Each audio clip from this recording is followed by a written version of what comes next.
here we are in the Woodlands. Who lives in the Woodlands? We live all over the place. We live all over the place. Wow, what a group. Oh, thank you. Thank you. I love you. We love Texas. I love you. I love you, Texas.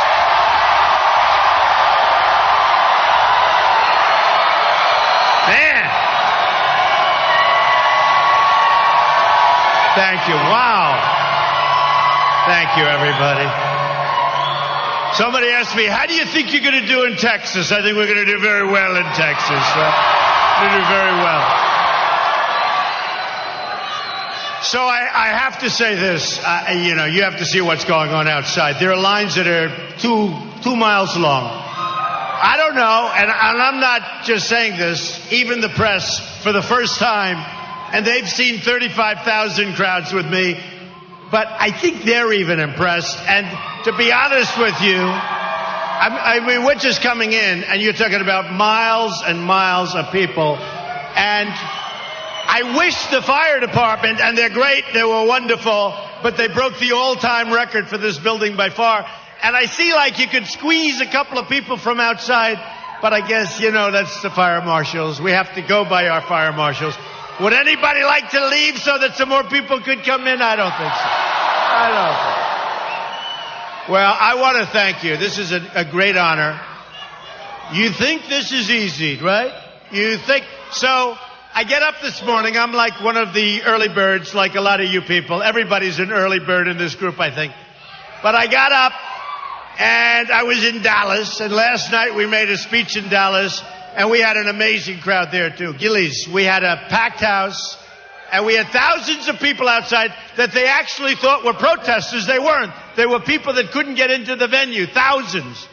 And then we went to San Antonio, and we raised, we have some San Antonio. And we raised a lot of money over the last 2 days for the party. The party is doing very well. The party is actually liking me. I'm an outsider. And historically, they don't love the outsiders. But I think they're starting to like me. And maybe there'll be a few. You don't hear about the tremendous numbers of people. And I'm even talking about the politicians that are totally supportive. If one person raises a little question, it's like, oh, did you hear?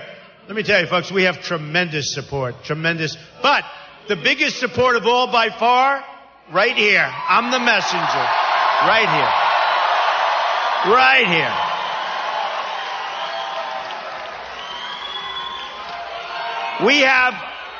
We have support like perhaps nobody's ever had when they've run for office, certainly at this stage.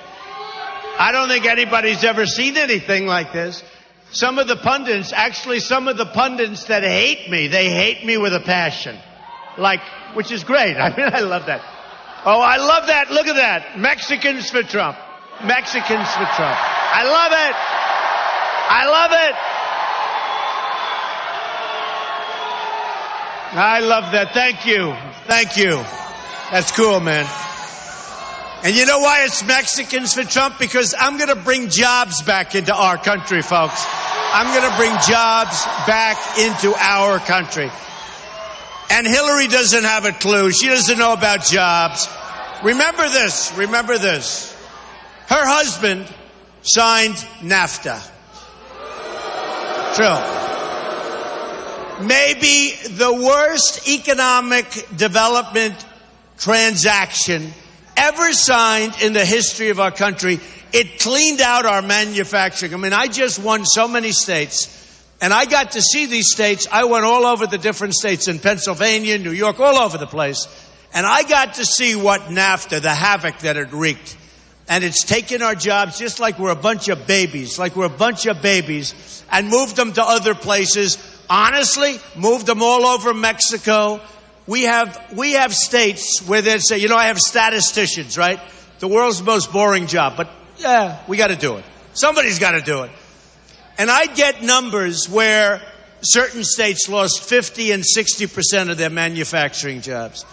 And you'd go upstate, like upstate New York, and you see empty factories, empty buildings, buildings that you could buy for nothing, buildings that have been abandoned where they left because Bill Clinton signed NAFTA. And it didn't affect him so much because he was gone, but boy, did it affect the rest of these presidents. Let me tell you, and we're going to bring our jobs back. We're not going to be the stupid people anymore, folks. We're not going to be the stupid people.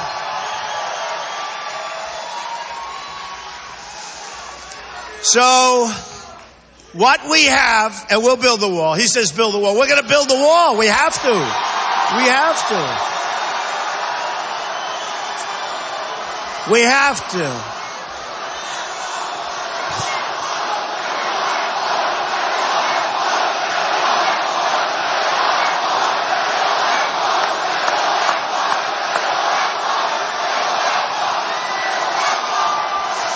Look, we have no choice. We have no choice. So I just got, 3 weeks ago, I got the endorsement of 16,500 Border Patrol agents, right? 16,000. It's the first time they've ever endorsed a presidential candidate, okay? And they're great people. And by the way, their job is much easier now. Stand back. Don't talk. Don't do this. Stand back.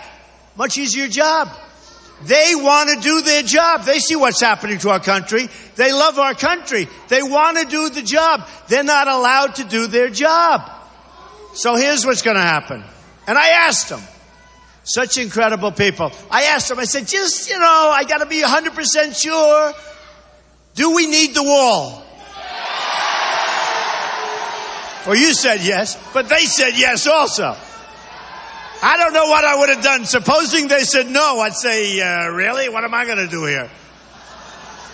But I said, do we need? And they said, Mr. Trump, it is such an unbelievably important weapon for drugs pouring through. I mean, we have drugs pouring into our country. When I won New Hampshire, I love New Hampshire, my first victory. We won 37, I think, I have to say I think, because if it's like 36 or 35, even if it's 38 or 39, they'll correct me. But we won New Hampshire, and when I say we really won it. We won it. This is all about we. This is about we. We. I'll tell you, folks, I didn't have to do this. I didn't have to do this. This is, I love it. I love it. I love it. But I didn't have to do it. This is like work, folks. This is like, hey, you know what? Yesterday was the 1-year anniversary when I announced we're going to run. Yesterday. That's right.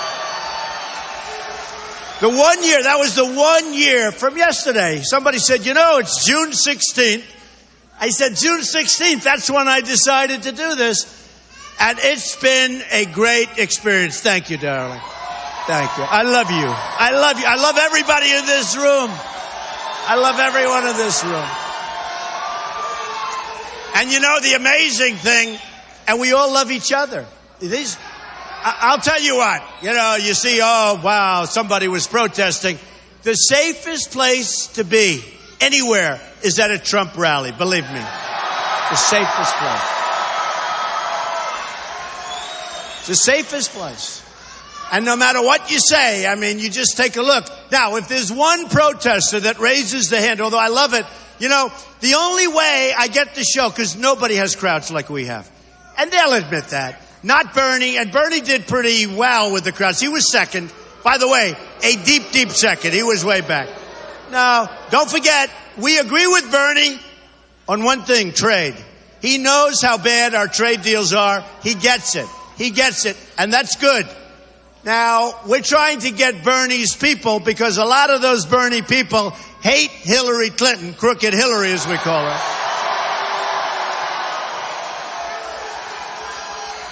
And of course, Bernie hates Hillary Clinton. We know that, that's for sure.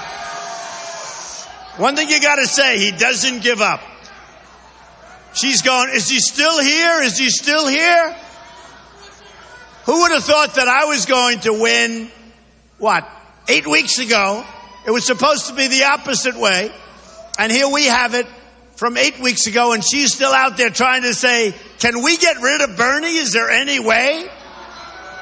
And just like she can't close that deal, folks, she won't be able to make trade deals. She won't be able to take care of our military. Everybody's going to be ripping us off as a country, okay? The same exact way and the same way that you're looking at it. So look, here's what we have to do. When I came down, thank you.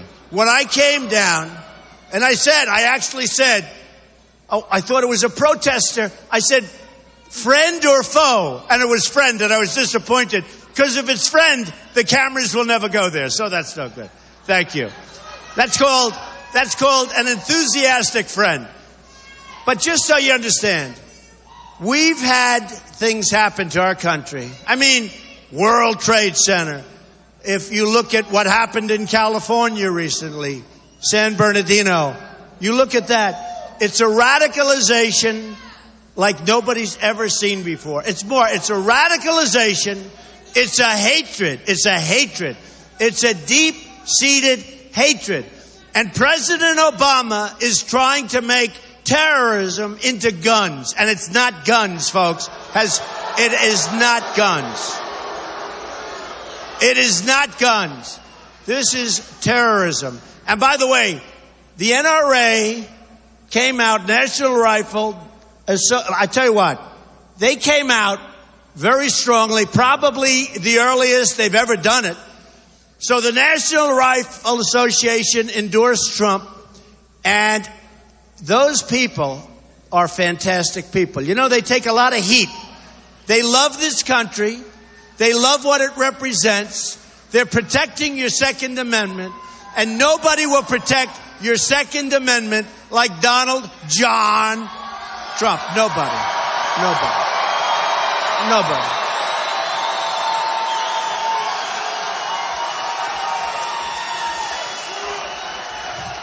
And remember this, Hillary Clinton wants to abolish the Second Amendment. Essentially, she wants to abolish the Second Amendment. She wants to take your guns away, and you see things like we saw over the weekend. Remember this. If you had some of those incredible young people that were so brutally killed over the weekend, or people in Paris, where you have the toughest gun laws in the world, in Paris and France. In Paris, you have the toughest gun laws in the world. 130 killed, wounded, still in the hospital, devastated. They'll never be the same. Just horribly wounded. Same thing in San Bernardino. Same thing in our military base, where we had 5 unbelievable soldiers. One of them was a world-class marksman.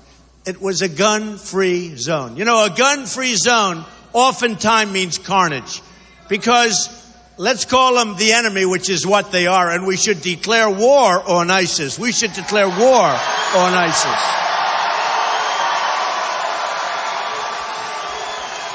War. It's war.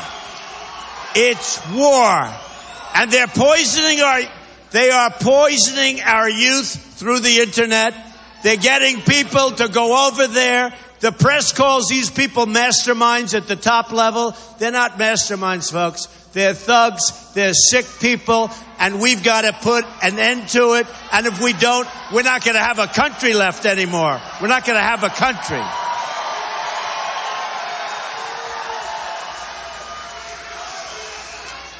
So we're going to get very tough. Our military is depleted, badly depleted. You see that. Nobody better than our military people. Nobody better than our vets. Look at the way our vets are being taken care of. We're going to take care of our vets, folks. Who's a vet? We're going to take care of our vets. They wait online. These are great people, our greatest people. They wait online for 5, 6, and 7 days, and they die. They die waiting to see a doctor for a routine ailment. A routine ailment, and they're waiting 5, 6, 7 days. And you see what's happening. You see what's happening. It's like Hillary. It's a corrupt enterprise, okay? It's a corrupt enterprise. And we're going to straighten that out. We're going to make sure they get very quick and very good care. And if they can't see a doctor, we're going to have them go across the street to a hospital, to a private doctor, to a public hospital, who cares? And we're going to pay the bill. We're going to pay that bill. And you know what? That's less expensive, by the way.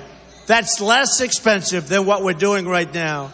And you look at the number of deaths. So we're going to take care, very much so. We're going to take care of our veterans. And I'm the one, for the first time in decades, our veterans are going to be treated like they should be treated. They're going to be treated great.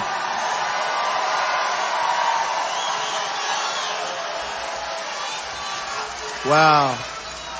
My friends.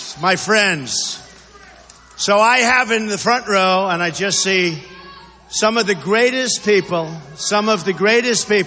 These are people who lost loved ones. These are my friends.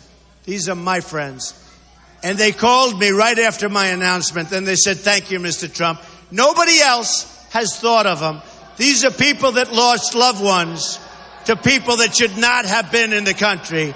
And I want to just thank you all. You're sweethearts. Thank you, darling. Thank you.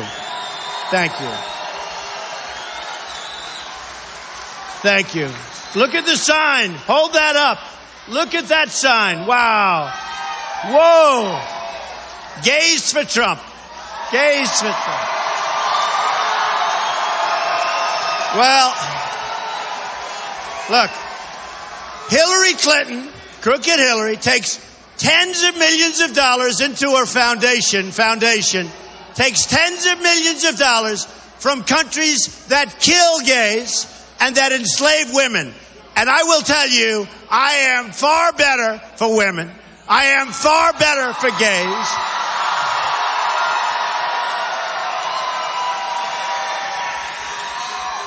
And now she wants people from these countries to come into the United States, and I was saying at a 500% greater clip than Obama, and the press said I was wrong. Guess what? It was 550%. It was more. 550% more than Obama coming in, and many of these countries, they want to kill gays and they enslave women. And Hillary Clinton wants them pouring in. You tell me, who's better for gays? Who is better? Tell me, who is better for women? Who is better for women?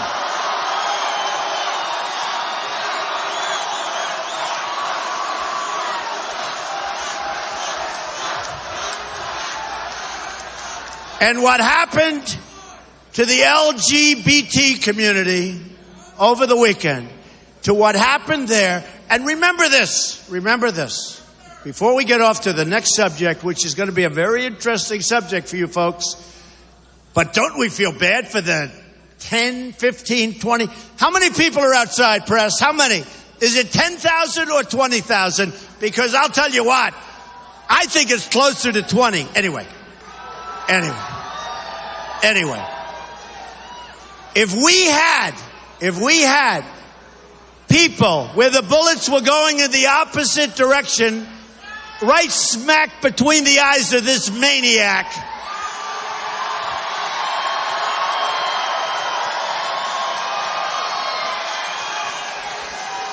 if some of those wonderful people had guns strapped right here, right to their waist or right to their ankle, and this son of a bitch comes out and starts shooting,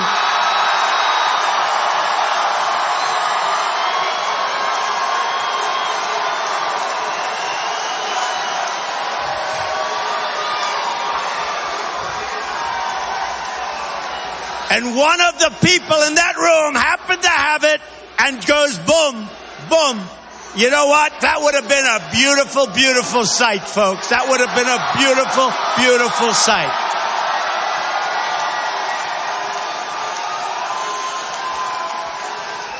So don't let them take your guns away. And believe me, you put me in there, we're going to save that Second Amendment. We're going to save your guns.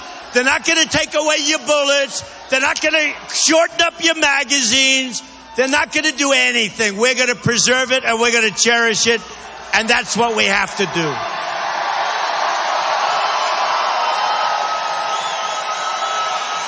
Now, remember this. So we have I love you. Look at this guy. He keeps shouting. He loves.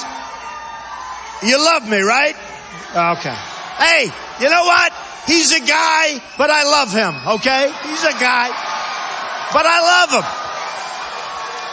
That's cool, man. All right, so look, we have a lot of things happening. One of the things is by circumstance, we lost a great justice, Scalia. And on the Supreme Court, we're going to have probably 3 picks, but it could be 4, it could even be 5. It could be a record in the history of the Supreme Court for a 4-year term. And if Hillary gets in there and puts these horrendous picks in the Supreme Court, folks, we are like Venezuela. You see what's happening to Venezuela, right? You see what's happening. We will be a large-scale version of Venezuela, and it's not going to be pretty. One of the reasons I hope you're with me, and I know is there anybody in this room that's not going to vote for Trump? Just out of curiosity. Nobody. Wow. USA.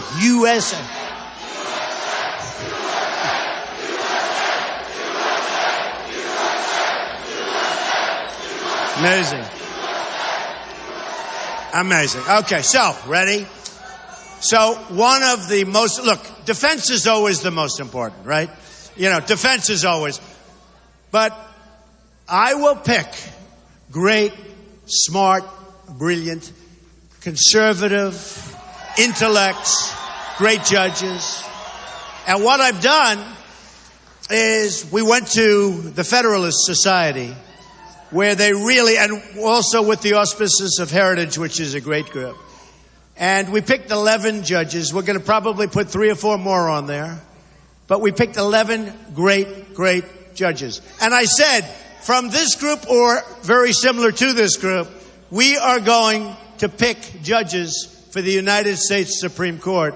And you're going to be proud of those judges, and they're going to be terrific. Hopefully very much in the mold of Judge Scalia. That's what we want to do, okay? So I just think it's so important. The defense of our country, we have to build up our military, we have to take care of our vets, we have to do all these things. But we have to pick great justices for the Supreme Court. And if we don't, we're not going to have a country anymore. We're not going to have a country. So it's so important. And a lot of people forget. They say, oh, well, this and that. It's so important. One of the most important things. Okay, so, ready? We need borders, right? We need borders. We need borders. And he was saying just a little while ago, the wall. And we're going to have the wall. And we're going to have a wall. It's going to be such a beautiful wall. It's going to be so big. It's going to be so powerful. It's going to be as beautiful as a wall can be. I've got to make it beautiful, because maybe someday they'll name the wall the Trump wall. Who the hell knows? Who the hell knows?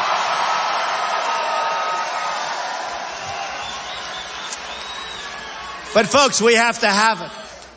And the Border Patrol said, Mr. Trump, you need it. Look, here's the story. We need borders. We don't have borders right now. We need borders. We either have a country or we don't. We don't have borders. We don't have a country. All right? And people are pouring in, and we need this. But we also need it for drugs. When I was up in New Hampshire, I was going to say, I spent a great deal of time there, and I got to know the people. And it's a beautiful state. Incredible. The beautiful lakes and rivers and roadways and the trees and everything. And I'd sit with a group and I'd say, what's the big problem in New Hampshire? They said heroin. I said, heroin? It doesn't work. I mean, it doesn't fit with everything, the beauty. And it turned out to be a massive problem for New Hampshire. And then I went to South Carolina. I went to Massachusetts. I went all over the place. No matter where I went, heroin and drugs that pour across the southern border. And I said to the people of New Hampshire, my first victory, I love them. I love them. I said to the people of New Hampshire, look, if I get elected, we're going to solve your problem. We're going to try and get your youth. And it's not only youth, it's beyond youth. But we're going to try and get people, help them. We're going to help them. We got to make them better. We got to get them off it. It's not easy. We're going to work like hell to get them off this horrible stuff that's flowing in. And it's cheaper than candy. It's cheaper than candy because there's so much of it. It pours in because our leadership, our president, doesn't have a damn clue what the hell he's doing. And our youth are being poisoned. They're being poisoned. And the wall will be done. And interestingly, when I was talking to certain politicians, they said, you don't really build a wall. I mean, you can't really build a wall. Well, we have 2,000 miles. We actually need 1,000, even less than that, because we have a lot of natural barriers, right? Big, strong, wonderful natural barriers. So we need 1,000 miles. The Great Wall of China is 13,000 miles long, and it was built 2,000 years ago, folks. 2,000 years ago. And they didn't have Caterpillar tractors, just so you understand. To the best of my knowledge, they didn't have, and we will not use Komatsu. We will use Caterpillar, okay? We will use Caterpillar. We're not using Komatsu.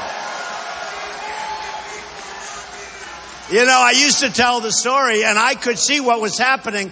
I don't know if you saw, 2 days ago it was announced that our trade deficit is the largest it's been in 7 years, okay? Now think of that. How sad. And here I am for years saying our trade. And the arrogance, they don't listen. They don't listen to me. They have to listen to me, right? Because I'm representing a lot of people, folks. So we have the largest trade deficit we've had in many, many years. And that's why I mentioned the name Komatsu, right? And a friend of mine, this is 2 years ago now. I used to tell this story. I haven't told it. But he's an excavator, a great excavator, big. And I see him and he's very sad. And I say, why are you sad? He's a rough guy. He doesn't get too sad, but he gets sad. He's rough. Most excavators are pretty rough, right? These are not babies. But let's say this. He's as sad as an excavator can be, right? But he said to me, Donald, I just ordered Komatsus. I said, really? Why? He said, because Japan has devalued their currency to such an extent. And he always bought Caterpillar tractors. His whole life he bought Caterpillar. And they couldn't compete. Only for one reason. Because Japan has brilliantly devalued. And he went on and made a very, very large order of Komatsu. I say, are they as good? He said, no, but they're very good. They're very good. High quality equipment. Not as good, but good enough and quite good. And I said, so what do you think? He said, our country's in trouble. And I started telling this story 2 years ago. And if you think about it, I really predicted exactly what was going to happen. Because look at what's going on. We're losing our jobs like crazy. The reason I won Indiana was largely, was because of Bobby Knight. Bobby Knight. And some other great folks, I want to tell you. And I think we would have won very big anyway. But boy, did we win in a big landslide. But you know what?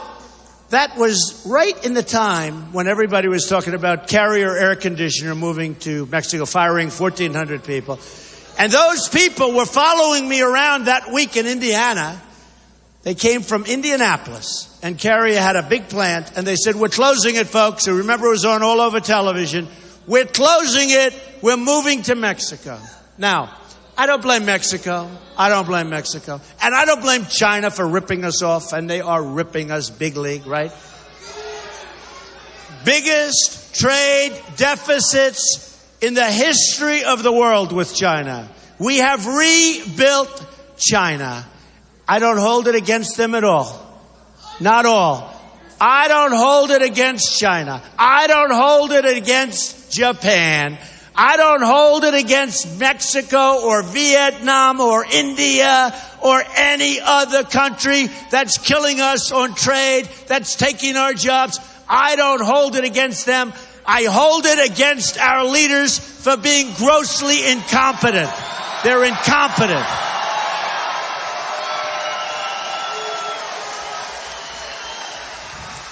And when they want to take our companies out of our country, There's going to be a price to be paid. There's going to be consequences. No more, folks. No more.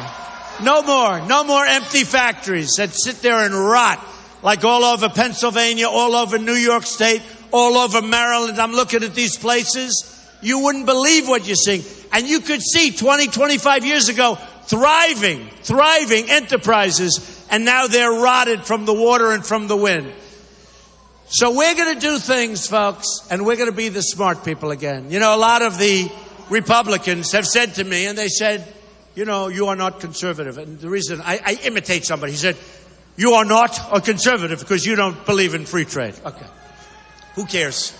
Let me tell you, folks, let me tell you. Number one, I'm a Republican. Number two, I happen to be conservative. But more importantly, I was asked by one of the networks recently, so what is your status? You know, to be a conservative, you're supposed to believe in free trade, goes across the border. But we don't have free trade. People think we do because they're stupid people. We don't have free trade.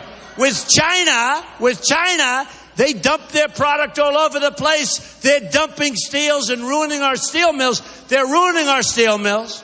Obama's closing up our coal miners and our mines. So you got miners all over the place. And you know what? I went into West Virginia. We won West Virginia in a landslide. Because the miners know that I'm going to put the miners back to work. We're going to put the steel workers back to work. We're going to put them back to work. And we're going to put them back fast.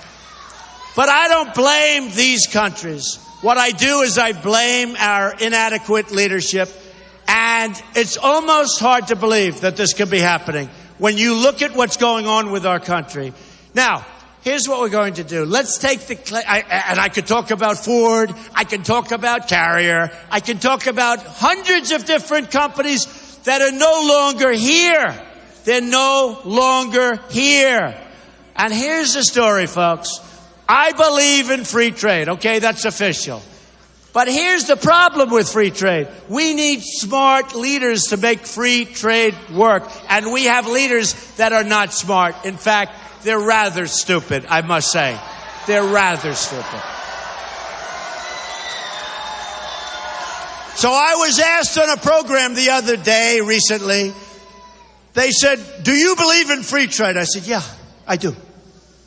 Do you believe in fair trade? Yeah, I do. I believe in trade. Well, what kind of trade do you like the best? I said, here's my trade. I want to make great deals. That's what it is for the people, for this country. I don't care if it's free trade. I don't care if it's fair. It doesn't make any difference. I want my trade deal. I want to make good deals for you. And I have the greatest negotiators in the world. We have Carl Icahn. I've gotten endorsed by the big business leaders. They love Trump. What can I tell you? But I have such great endorsement. We have the greatest negotiators in the world in our country, and we don't use them to make these deals that are bigger than any company's deals. These are the biggest deals. Deals with China, deals with Japan and Mexico. These are the biggest deals in the world, folks. And we use political lightweights, political hacks that don't know what they're doing. And China looks at us and they can't believe how stupid we are. They can't believe they get away with it for years. It's amazing that the country, not so well, but that the country functions. It's amazing. So we're going to change all of that. And when we came down, remember, when I started this journey, it was about illegal immigration. And these are my friends right here. And they've lost big league, the biggest. They've lost the biggest. All of my friends, unbelievable people. They've lost the biggest. But when I came down, it was about illegal immigration. And it was about trade. And it was about a strong military. But basically, it was about illegal immigration and trade and bringing our jobs back. Then we had Paris happen. And we had other things happen, whether it's San Bernardino or so many others. And I started saying, wow, we got to toughen up this country. We have to be very, very smart and very strong and very vigilant. And we have to get people, when they see there are bombs all over the floor of an apartment, they have to report these people to the authorities, and they have to report them fast. They have to report them fast. No more games. You know, the leader of the Paris attack, they couldn't find him. Do you remember? And it was almost a year. You know where he lived? Right next to where he was living for years. Everybody knew he was there. Nobody reported him. They found him through luck. Nobody reported him. San Bernardino, they see all these bombs all over the floor. They say, well, you know, not too normal to have bombs all over your apartment floor, right? People saw it. This maniac over the weekend, look at his record. People saw what he was doing. First of all, his wife knew. I think his father knew. I think a lot of people knew. And they didn't report him. And we have now 50 young people. We have 50 people dead. We have a tremendous number of people badly, horribly, gravely injured. They didn't report him. They knew he was going to go. They knew he was going to explode.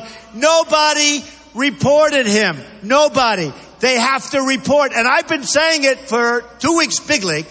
And now all of a sudden people are saying report. They're saying report. Okay. So here's one other thing, folks. We have a country that's bust, right? We have a country that's bust. We protect Japan. We protect Germany. We protect Saudi Arabia. We protect South Korea. We protect all these countries, and they don't pay us what it costs. They don't pay us. We're losing a fortune. We have to go to those countries, which are wonderful countries. We have to say we need help. Now, Hillary said, how dare Donald Trump say that? He wants to abandon Japan. I don't want to abandon Japan. Now, here's the problem with what she said. By her saying that, you can never make a good deal. Because she's saying under no circumstances, folks, we have to be prepared to walk. I don't want to walk. Hopefully we're not going to walk. But if you don't say you're going to walk, or if you're not prepared to walk, you're never going to get them to pay. We are losing billions and billions and billions of dollars protecting very strong financial behemoths. South Korea. How about Saudi Arabia? Saudi Arabia was making $1 billion a day when the oil was high. Now they're still making a fortune. If we weren't there, Saudi Arabia wouldn't be there for 2 weeks, okay? We protect Saudi Arabia. We pay rent. We pay rent on facilities that we have. We pay rent, and we're protecting. With Japan, with our Japan treaty, if the United States gets attacked, they can watch the attack on Sony television and never do a thing. If they get attacked, we have to use the full force of our armed forces to protect them, okay? Who makes these deals? Who makes these deals? Who makes these deals? So what I'm saying is this.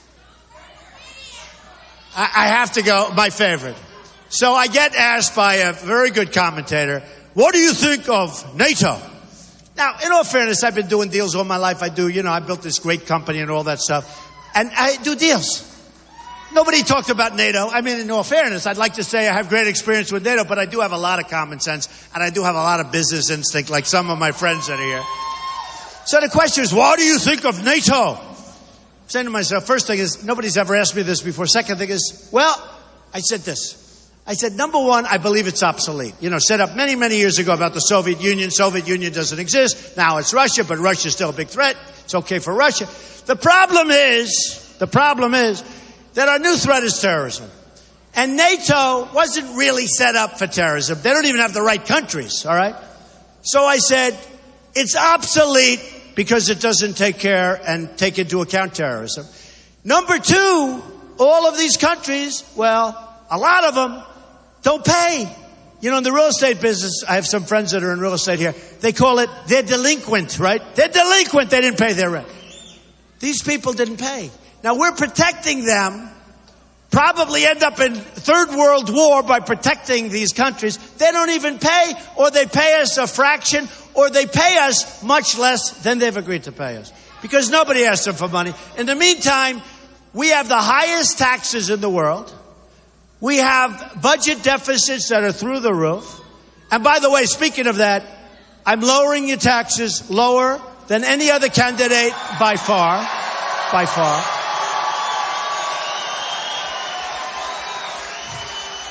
And we're getting rid of these horrible, horrible regulations that are killing people and killing small business. We're getting rid of so many of them. So many of them. So I said, it's obsolete. They don't take care of terrorism. And they're not paying up. They got to pay up. And it turned out I was right on both counts. But I'll never forget. The first 3 or 4 days, Donald Trump didn't know anything about NATO.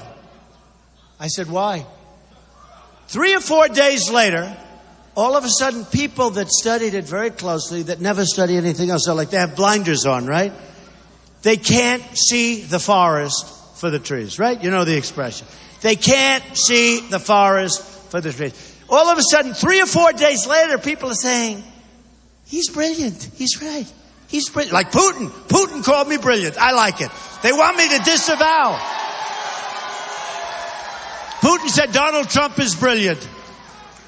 Essentially, he'll be the next leader. But Donald Trump is brilliant. And the people I was debating against, they said, we would like you to disavow that statement. I said, you think I'm going to disavow that statement? Are you crazy?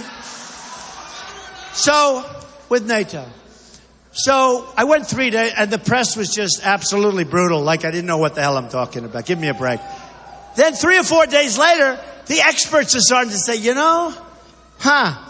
Trump is sort of right.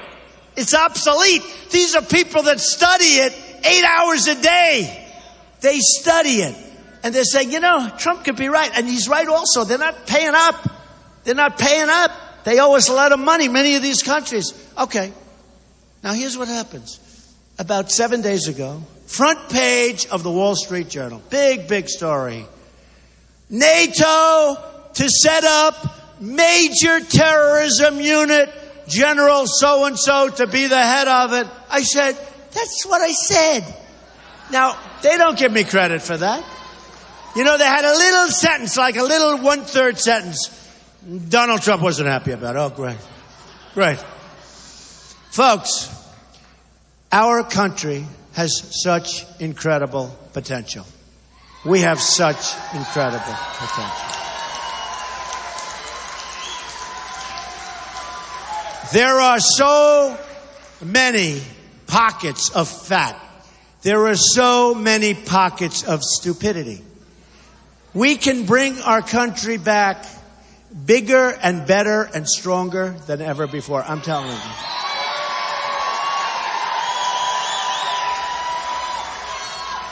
Just on the military. And I said this. I said, again, you have to always be prepared to walk. But just on the military, I said, look, we want to help Japan. We want to be a great ally to Japan. We'll always be friends with Japan. But, they got to help us. Obama sent a general out, and he said, doesn't Donald Trump know, this is true, I promise. Doesn't Donald Trump know that Japan covers 50% of the cost of the military? I said, why don't they cover 100% of the cost of the, why? Now, if he said 50%, the number is probably 25 or 20%, okay? Folks, we're like the country, and so true, that's being led by the dumb people.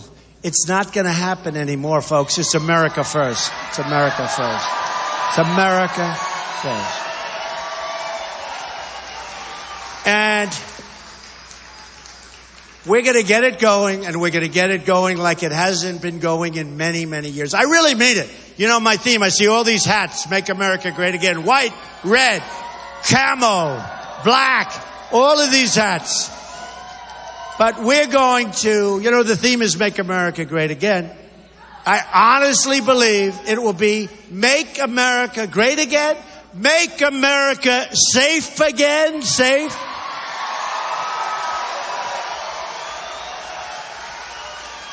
And I really believe that our country can be greater than ever before. I know the people. These are unbelievable. These are unbelievable people. And folks, we don't win anymore, right? We don't win anymore. We don't win. We don't win with anything. We don't win on trade. We don't win with the military. We're going to knock the hell out of ISIS. By the way, we have no choice.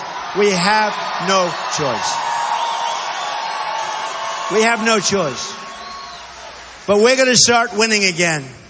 We're going to win so much you people are going to get sick of it. You're going to come up and they're going to call me from Texas.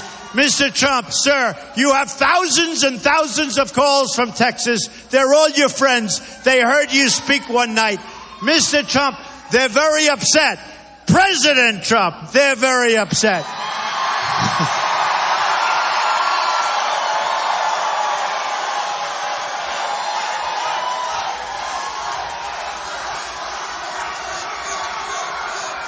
They're going to walk in and they're going to say, go ahead, what the hell difference? They're going to walk in, they're going to say, President Trump. Thousands and thousands of calls from Texas. They are so upset with you, Mr. President. They can't stand the amount with which you're winning by. Everything is a win. You're winning on trade. You're winning at the border. You're winning with your military. You're winning on health care. We're going to repeal that horrible stuff and replace it. Mr. President, sir, you're winning with Common Core. You're going to end it and bring education local. Mr. President, sir, they can't believe you've saved the Second Amendment 100%.